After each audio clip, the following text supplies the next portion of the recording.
Hello everyone. So I'm here working out, and one of the videos I've been kind of wanting to do for a long time is to have a discussion with you guys with regards to steroids, right? Anabolic steroids. Now I've never used them myself, okay, but as somebody that was born in the early '70s and was in hardcore gyms in the '90s working out. I came into contact with lots of people that were using steroids, and a lot of them bodybuilders, a lot of them hardcore lifters, power lifters. Um, so it's almost like it was a different era, okay? Because nowadays, when you go into these gyms, you really don't see hardcore steroid users, and part of the reason why you don't see it is because it's really hard to get them. Okay, there was a time when it was really easy to get them. Right, in any uh, real gym, right, there would be people that were selling the stuff. Okay, now in some cases the gym owners themselves were selling it, or in other cases, what was happening is they were just getting a kickback from the people inside the gym that were selling it. Okay, so that was a big part of how gyms made money back in, like, prior to through the '90s, prior to like 2000, prior to the year like 2005. Okay, after that, the hardcore gyms started dying off. Now, one of the one of the things that I kind of miss is when the steroids went right. When that was kind of cut off, uh, like all of a sudden, like, and it didn't have it happen immediately, right? Because the flow of availability didn't stop immediately. But what happened is, little by little, the hardcore lifters started fading away, right? And what that did is it did kind of kill the gym atmosphere, right? Because, for example, even though I never took the stuff, it was very motivational for me to see a bunch of dudes in the gym, like, benching like 400 pounds, right? Squatting 600 pounds. So it was, in fact, very motivational for me. Okay. Now I knew the deal. I knew, hey, they're on the stuff. I'm not, so I wasn't trying to compete directly with them, but it was still motivational. Okay. I mean, that's just how it was and how I felt about it, and how most people in the gym felt. Like, for example, if somebody was pushing some serious weight, even though most of the hardcore guys in the gym, like people not taking the stuff that was still hardcore training, we could tell who was on the stuff and who was not on the stuff. Okay, but it was still very motivational. So one of the questions that would come up is, how dangerous is this stuff, right? Because, so here's the thing, and again, this is from my observation, okay, probably over 2 decades, okay. I could tell you that if people that were taking it in moderate doses, right, generally did okay, right? They did not seem to have any major problems. Okay, now, occasionally you would get somebody that would have a massive reaction to it, whether it was psychological or physical, right? They broke up in acne all over the body, or went into roid rages. Okay, so so so occasionally you would have somebody have a really extreme reaction to it, but in a way that's really no different to, like, some people are allergic to peanuts, right? Some people eat certain foods and they have certain issues, or they take certain medications, they have certain strong reactions. Okay, so that's kind of how I came to see it over the long period of time, over 2 decades that I observed people using it. It affected different people in different ways. So one of the ways that I came to understand it, right? First of all, how did we know for sure if somebody was on it or not on it? Okay, how do we know for sure? Other than them telling us, all right? Because some guys were just very public about it. They were just. But with most guys that were taking it, the way we knew that that they were taking it is when they stopped taking it, because what they would do is they would go on cycles, right? They would take it for like a period of time, and it's actually been a while, so I don't remember what the cycle periods were. But let's say it was 13 weeks or something, right? So they would take it for 13 weeks, and then after 13 weeks, they would come off the stuff, right? So that their body would have a chance to recover. And during that off period, right, that off cycle, you would see they would get a lot smaller. Their strength would drop, and in some cases, because the stuff was, even back then, it was very, very expensive. Okay, so sometimes people just stopped taking it because they just couldn't afford to take it anymore. So that was a reason why a lot of guys came off of it. So when they would come off the stuff, we would know that, holy shit, I mean, this guy just, he lost so much weight, or all of a sudden he lost so much strength. And that's how we knew for sure that this person was on the stuff. Okay, so now you will notice this in Hollywood. Now, a lot of Hollywood actors take steroids, right, as part of their, now, for example, the guy that plays Thor, right, he definitely takes the stuff. And the way I know he takes the stuff is when in between the movies, he loses lots of weight, right? He goes back to being a skinny guy, because that guy was a very skinny guy before he did the Thor movie, right? And then in between movies, he drops a lot of weight, right? He goes back to being a skinny guy. And then for the movie, he bulks up to being this hulkish guy, right? And then again, after the movie, so that's how I know for sure that guy that plays Thor is absolutely taking the stuff. Okay. The other example would be somebody like the guy that plays that played Achilles in Troy. Okay, I'm not mentioning any names. I'm doing it on purpose. But the guy that played Achilles, right? That dude in that movie was cut up, was both bulky and cut up. Okay, so again, he never looked like that really before or after. He looked like that just for that movie. So that's a good indication that he was on the stuff for that movie. And I think the guy that did Captain America, he looked like he blew up pretty quickly and then went back down.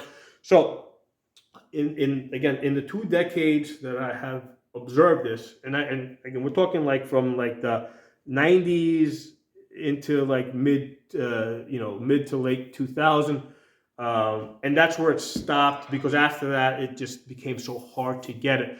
But for the 2 decades that I observed people taking it, the people that were on average that were the most successful are the Hollywood actors, because they're taking it for a very specific reason, and they're taking it for a movie so that they can make their money. They're taking the money and they're running, and after that they're off the stuff. Okay, so Hollywood actors are amongst the people that have been the most successful in taking steroids. And it is a lot easier to take a Hollywood actor and beef him up, right? Train him and put him on steroids than it is to take, let's say, a bodybuilder and teach him to be an actor. So that's why Hollywood goes that route of just taking regular skinny actors, loading them up on roids and putting them on a good workout routine.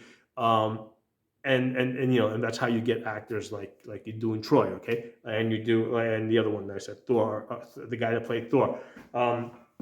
But those are the people that I have seen in general where they have the most success out of it, where they go in, they reap the benefits, and then they get out, and then they just go on with their lives, okay? The guys that do the worst with it are the guys that, again, back in the gyms that are taking it because they're just taking it nonstop for a long period of time. With no real benefit, and the main reason why I never had an interest, right, growing up in those gyms in the 90s of taking these steroids is because I quickly realized, like from very early days, the short-term effects. Okay, it gives you a very short-term effect. You got to keep taking it. As soon as you stop taking the stuff, you go back to what you were before. Okay. So that's the reason why I never had an interest in this. And what happened is a lot of these guys that were taking it, it became psychologically addictive in the sense that, everybody knew them as strong guys, big guys. So when they were off the stuff, and everybody was like, looking at them weird and stuff, that was hard for them to deal with, and that's why in many cases they ended up going back on the stuff. And those are the people that usually had the most problems. They had financial problems, first of all, because the stuff was really expensive. They had medical problems because they weren't doing it under the supervision of a doctor, like the guys in Hollywood are, right? Those guys are under the supervision of a doctor, okay? So they had those guys growing, as I was coming up in the gyms, a lot of them eventually had some problems. Now, and that's really a small percentage. Most of them, eventually, like, they did it for a couple of years, and then it just got old for them. It got expensive. Basically, they couldn't afford it anymore, and they just kind of phased out of that. Okay, so that's the reality. Now, the other thing I'm going to put out there for you guys, again, because a lot of you guys, you didn't live through the time period that I lived through, where back then, like, this information was like, if you were in the gym on a regular basis, right, like 3-4 times a week, you learned this stuff pretty quickly. You learned even if you had no interest in taking it, just through normal conversations in the gym, you learned this stuff. So the question becomes, that's very, very common, is like how strong does it make you, right? Well, here's the thing. The thing to understand with the steroids, right, or not just how strong, but also how big does it make you, okay? The thing to understand with the body in general, okay, there's your genetics, right? You have your genetics. Once, let's say, by the time you get up to about 18 years old, you've completely gone through puberty, right? You're fully developed as a man. You start working out. Within four years, right, you're going to get to your genetic limit, okay? You're going to get, within 4 or 5 years, you're going to get as strong and as big as you're ever going to get, okay? And so you're going to reach your with 4 to 5 years of good training, full body training, you're going to reach your genetic limit, okay? Now, can you go beyond that, right? Once you get to your genetic limit. So here's the thing: you can train like really, really, really hard for a short period of time and push beyond that, right? You get up to like maybe 105% of whatever your genetic limit is, right? Whether it's size, right? Whether we're measuring inches or whether we're pushing pounds, right? However we're measuring that success, you can push past that genetic limit for a short period of time, okay? And then what happens is the body burns out. So you get both mentally and physically burnt out, and you're just not able to continue training at that level. Now, I did train competitively, right? I used to throw the shot put. I also used to do some powerlifting, right? Again, I never took the stuff, but by competing, I learned how to, because I was, again, within 3 or 4 years, in my case, it was probably within 4 years, I had reached my genetic limit. What I would do is I would work out in such a way so that I would, basically I would count back from when I wanted to peak, right? So let's say 13 weeks out, and I would basically increase the intensity of my workout so that I would peak like right at the competition, right? And whether it be throwing the shot put or whether it was, maxing out on the weights, I would time it so I would reach my peak, and then after that competition or after that lift, right? I would then basically, I would go back to a workout where I would just drop the training intensity, and the next like 3 to 4 weeks after that was light training where I would give my body a chance to recover, okay? Because again, once you reach your genetic limit, yes, you can push past that for a short period of time, but you can't, you can't do it for a very long period of time because you just get burnt out, okay? So that's the genetic limit, right? Everybody's got a genetic limit. So once you reach that genetic limit, a lot of guys will I want to go like well past that, right? So a lot of the guys introduce the steroids at that point. So here's the thing. to understand with the steroids, there's also a genetic limit as to how your body reacts to those steroids. So here I was, right? I was working out. I mean, for most of my, through my 20s into my mid 30s, I was a certain weight, certain size. I think most of the time I weighed about 220 pounds. Now there were guys that were just naturally a lot thinner, right? So their genetic limit was like half of, or three-quarters of where I was. So there was guys that would have to take steroids just to get up to my level, right? And then, maybe they would go a little bit past that, but they wouldn't go too far. So if you have like a guy that starts off that's like really skinny, once he's at that genetic limit, the steroids will get you past that. How far past that depends on your genetics. So if you could have, let's say, two guys that are exactly the same weight, exactly the same height, okay, all right, so they look exactly the same, right? But one guy takes it and maybe, let's say, he improves 5%. The other guy takes it and he improves 20%, okay? That's also genetics, right? It's how the body reacts to the chemicals, right? And there were different types of chemicals that people would take, and they would cycle between the different ones because trying to get different effects, right? Because again, people's bodies reacted differently to different mixes, okay? But again, even within that, there's genetic limits. So it's a mistake for people to say that to think that if they just work out hard and take steroids, they're gonna become a successful bodybuilder or a successful power lifter or a successful athlete. That's not true, all right? Because number one, you're dealing with your physical genetic limits, and then you're dealing with the genetic limits of how your body is going to react to the steroids, okay? And it's going to stop. And for most people, right,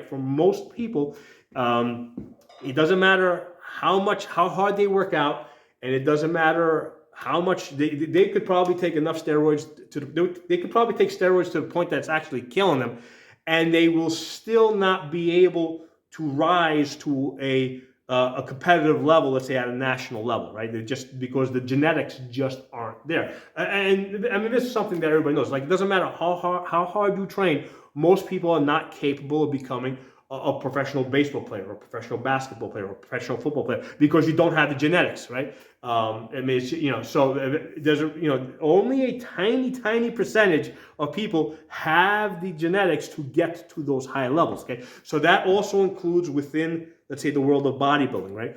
Those guys that you see on the stage, right? The mass monsters, right? These humongous guys, okay? It doesn't matter how much roids you take. You're never going to get that big because most likely you don't have the genetics.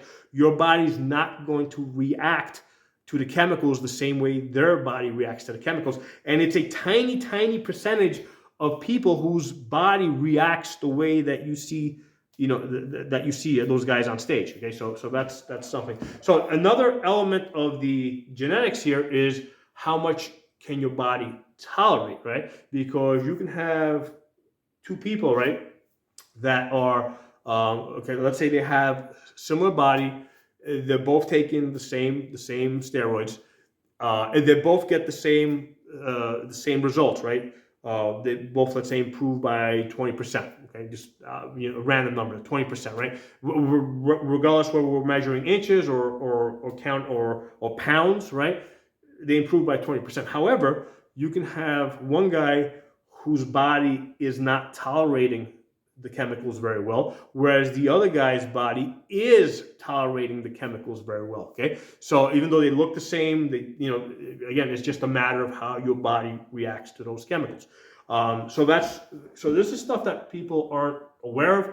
The reason why, again, I'm aware of it is because, because I spent lots of time working out in the gyms, and also I owned a gym for about 6 years, right? It was a hardcore gym, right? Now that was in the late, that was like, I think I opened it like in 2008, 2009. So this is like well after the steroid heyday, right? It was very hard for people to get steroids. I mean, even illegally, right? By 2008, 2009, I mean, the government had just shut down the market, basically. A lot of the people that were taking the stuff, because I did have a couple of guys in the gym that I knew were taking it, they were in many cases, they were tapping supplies that went back like 10 years, so you might have, basically there was, because there was stuff out there, right? So, and of course, it got really expensive because it's a consumable item. Once it's used, it's hard to replicate it. A lot of people were taking veterinary steroids, like the steroids that they give to animals. That's what a lot of people had resorted to taking in the 2000, post like 2005, 2006, because you couldn't get it from the drug companies anymore, right? That were making it for humans. So in many cases, people were taking steroids that were intended for animals. Okay, so that's something that I had learned. Again, I owned the gym for about 6 years. I mean, I wasn't. Again, this was past the heyday, so I wasn't selling it or stuff. I wasn't making money off of people selling it in my gym. There was just too few. There was too few people that were actually even using it, because it was no longer a thing, right? It was just not. At this point, we're already like in the Planet Fitness era, right? And absolutely, I mean, Planet Fitness. I hate when people refer to Planet Fitness as a gym. Okay, that's not a gym. Okay, so I do have a channel that I had set up. This is back when I owned the gym. It's called the name of the gym was called Pocono Gym. So if you guys want to check out my old gym, the gym that I owned for 6 years, go check out. Look up on YouTube. Look up Pocono Gym. It's only on YouTube. It's not going to be on any other platforms, because again, this is before any other platforms came along. And after I ran it for 6 years. The reason why I lost interest in it, they tried to like double the rent, and I said, you know what, it's not worth it for me. My mind wasn't so much into that anymore. I'm just happy having my own place here to work out. So that's why I got out of that business. But yeah, check out that channel. It's called Pocono Gym. You'll just see what my old gym looked like, and I built that specifically to be a hardcore gym. I was trying to go contra Planet Fitness, right? I was trying to be the opposite of it. I was trying to be like as hardcore as possible. So it was one of those things that, like, growing, like being in the gyms, like when I was working out in the gyms in the 90s, right? I was like, man, one day it'd be really cool to have a gym. So I basically got to a point in my life where I could pretty much have whatever I wanted to. I said, I'm gonna open up a gym. Let's, have fun for a couple of years. So that's pretty much how that came about. So hope you guys enjoyed the video. And again, I just wanted to kind of put it out there because, again, the people coming up today, even the people that go to gyms and work out, they don't have access to information that was like readily available like 20 years ago. So a lot of times people hear about steroids and they're like, they really don't understand the stuff. They don't understand how it was used. So that's why I wanted to do this video and get that information out there. So I hope you guys enjoyed the video. If you're not a member of the channel, subscribe. I will talk to you all soon.